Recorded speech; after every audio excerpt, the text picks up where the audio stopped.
My name is Jaewon Seo of Incheon Academy of Science and Arts. Today I would like to talk about how to respond to the humanitarian crisis in Afghanistan.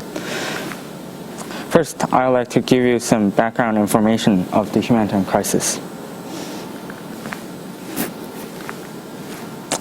By the decision of the President of the United States, the U.S. military has withdrawn. Also, the Taliban regime has returned.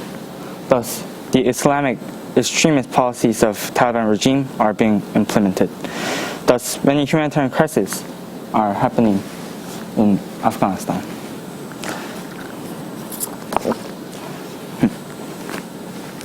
These are the critical crises occurring in Afghanistan.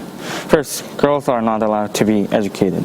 Also, the employment of women is restricted. Finally, cooperatives related to the United States and other Western countries are executed or tortured. So these are violating the human rights written on the Universal Declaration of Human Rights. In particular, Article 2 related to rights and freedoms without distinction. Article 5 related to subjection of torture and cruel treatment. Article 23 related to the freedom and rights to work. Article 20 related to the freedom to be educated.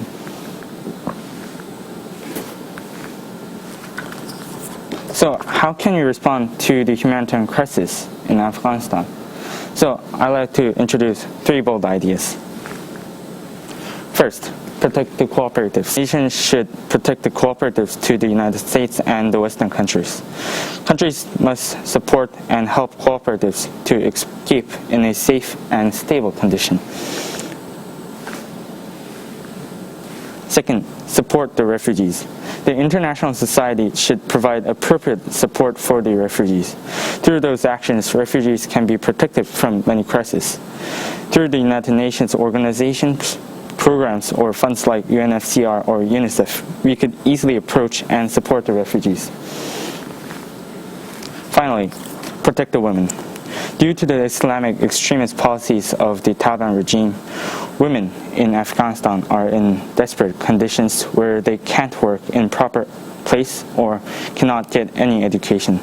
Also, without wearing burqas, they are threatened by Taliban powers and always in fear of being executed.